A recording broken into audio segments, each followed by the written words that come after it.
invite Mr. Tharman Shanmugaratnam, President of the Republic of Singapore, to deliver his address. Mr. President, please.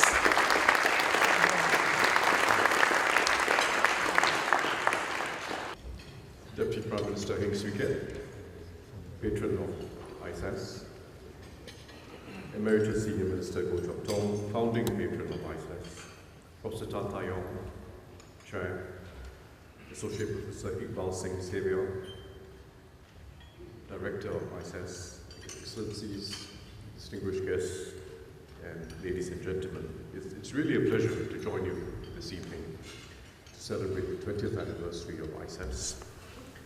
It's wonderful to see so many of you here, some of whom I've met twice before the same week, but it shows that we are quite a well-networked community. Business, academics, some of you donors, but it's a community with a common interest, not only in understanding South Asia well, but in strengthening the relationship between Singapore, Southeast Asia, and South Asia. And it's going well.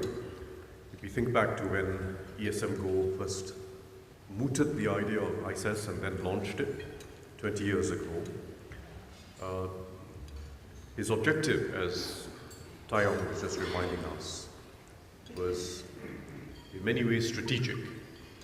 It was a strategic imperative to deepen our understanding of South Asia.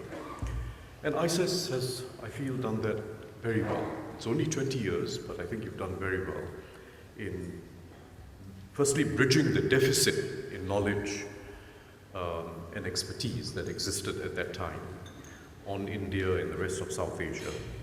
But more than bridging the deficit, I think you've been advancing research, you've been advancing knowledge on South Asia.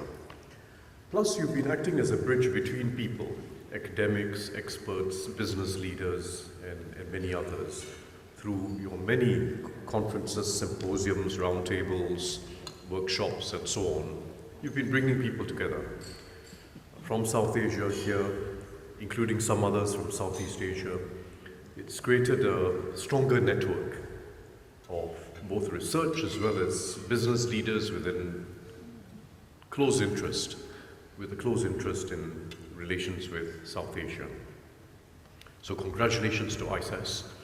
I join Tai Yong in expressing deep admiration for the role that Mr. Gopinath Pillai played.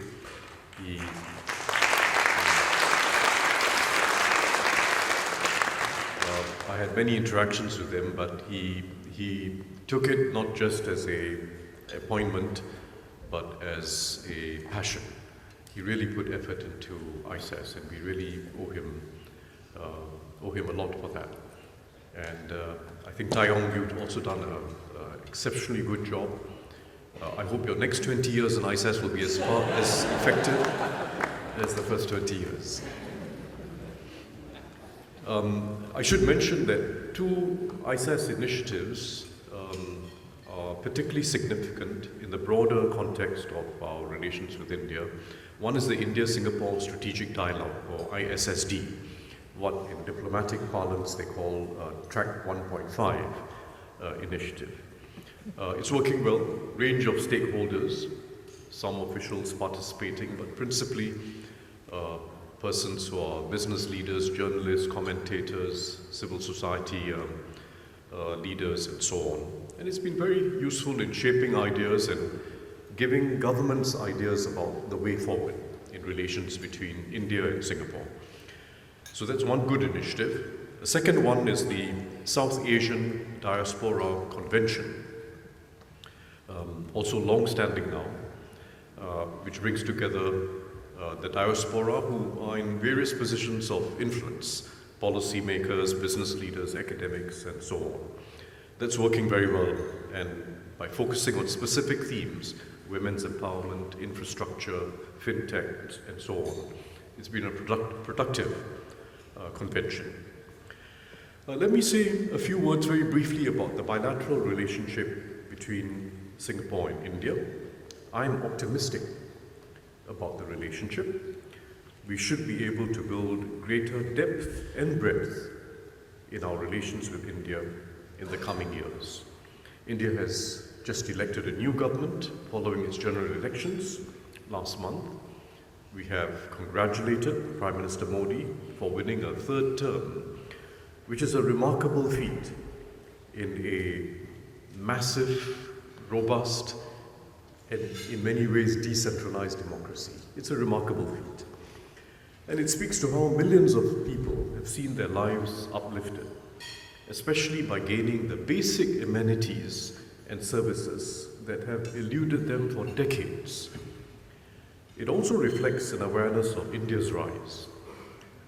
It's becoming the fastest growing and most promising large economy in the world. We can expect broad continuity in India's domestic and foreign policies.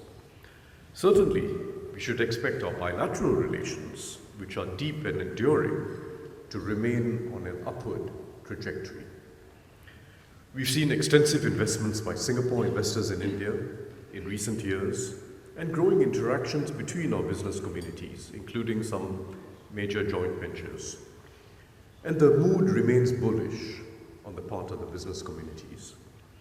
Our two governments are also working closely on issues such as food security, energy and the green economy, digitalization, and skills development, including the training and recruitment of nurses from the Northeast in India. Beyond our bilateral relations, let me offer a few broader thoughts about how India and Southeast Asia respond to the new global economic and geopolitical realities. First, I believe both India and Southeast Asia are poised to create a new era of opportunity, equity, and sustainability. I say that because both regions are well positioned to do so. We are well positioned first because we are not caught up at the sharp edges of the largest global geopolitical conflicts of the times. You would not find us at either pole of any of the major tensions that we see in the world today. Neither India nor Southeast Asia. You will not find us at either pole the major tensions that we see in the world today. Secondly, we both have societies that are looking upward. That's a little rare in the world today, where the majority of people, ordinary people, hope to see a major uplift in their lives and see a chance of achieving it. That too distinguishes the two regions. So there's the geopolitical positioning that's an advantage. There's the social characteristic of both regions that's an advantage. And if you put it together, it gives us this opportunity of creating an era of opportunity, equity, and sustainability. In the decade ahead, we have to respond to new global realities, but also seek to shape it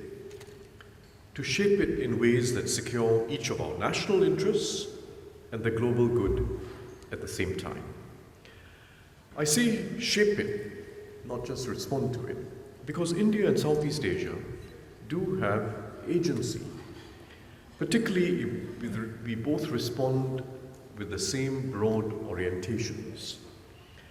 Remember, together we make up a quarter of the world's population, about 15% of the world's GDP, and more importantly, we are the fastest growing regions in the world.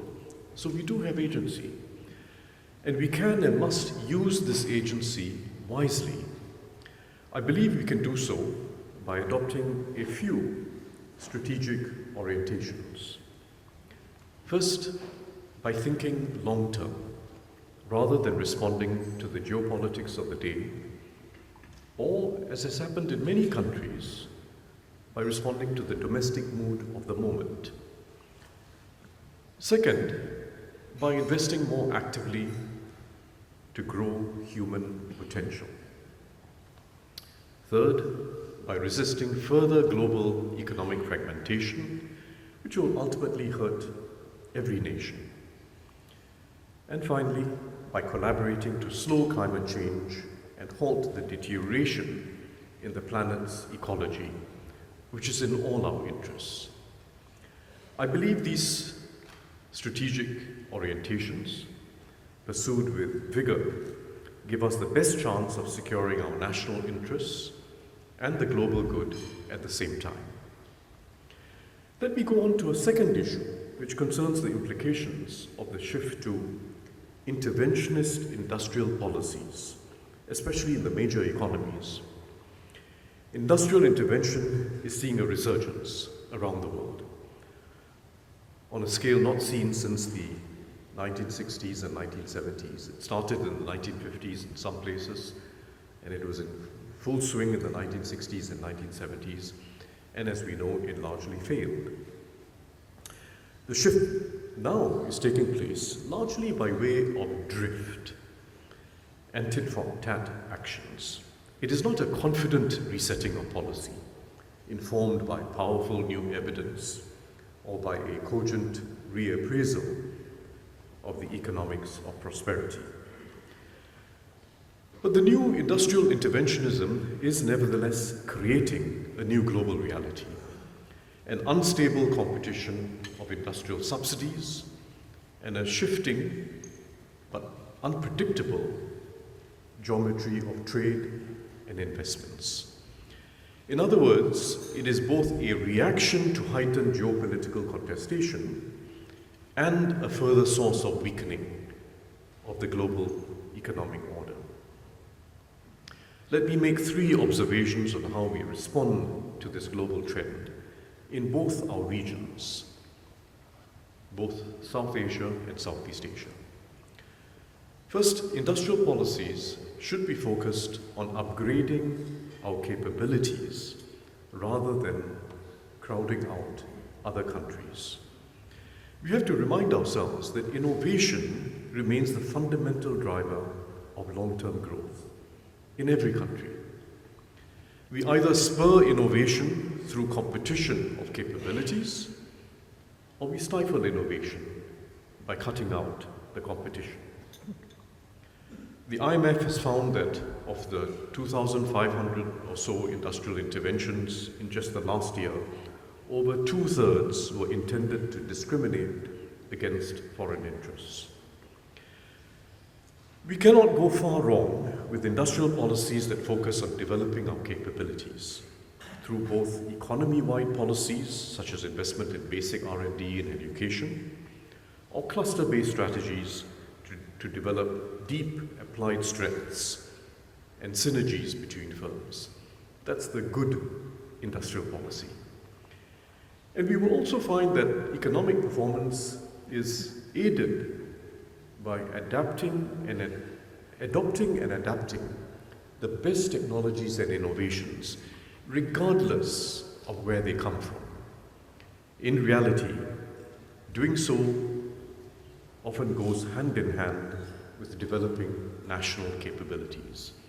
That openness towards the best technologies and innovations typically goes hand in hand with developing national capabilities. It's not an either-or.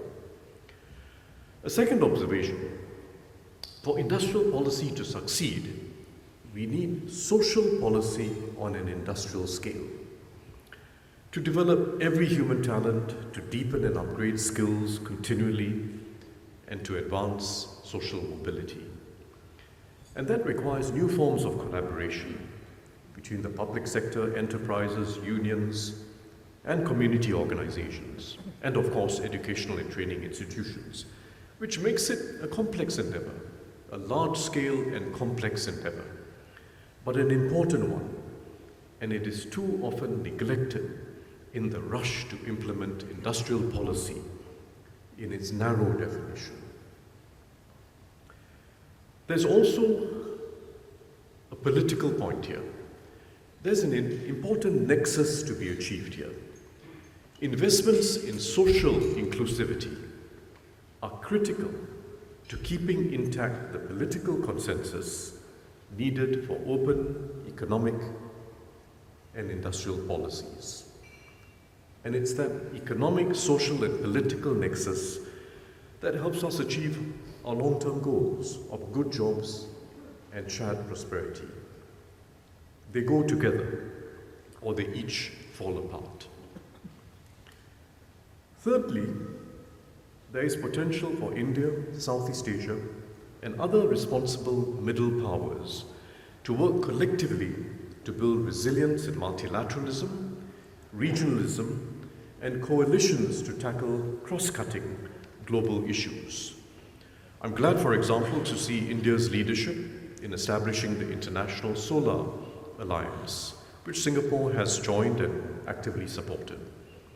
Even though coalitions like these are not universal in membership, they help to create momentum in the direction of multilateralism, an arrangement that, while never perfect and always frustrating in its processes, has served nations rich and poor well for the last few decades.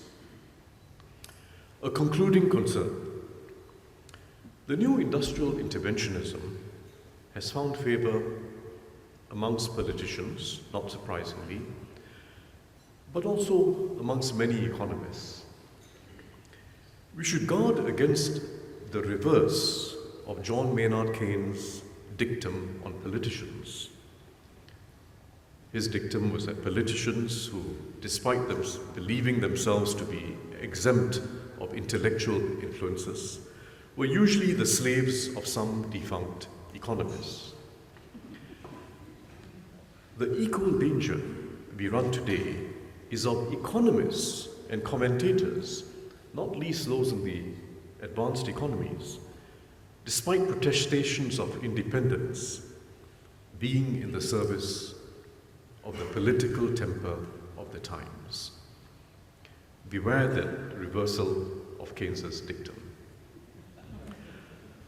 I'm sure ISAS will continue to bring outstanding minds from India, Southeast Asia, and others in East Asia to help advance honest thinking on our long-term interests and to help build robust partnerships in a troubled world. I wish you all success in this important endeavor. Thank you.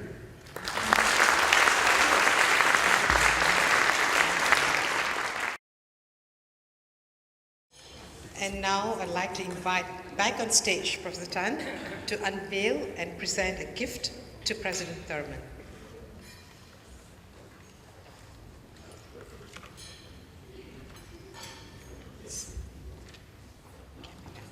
Okay, ladies and gentlemen, this is a beautiful piece. Sir, please. This beautifully crafted carpet hanging is Mirzapur wave from Uttar Pradesh, India. The tree of life is a timeless symbol that transcends cultural and religious boundaries throughout South Asia, embodying the fundamental values of unity and interconnectivity. This intricate motif, adorned by flowers and fruits, convey wishes for prosperity and good fortune. Thank you, Mr. President, and thank you, Professor Tan.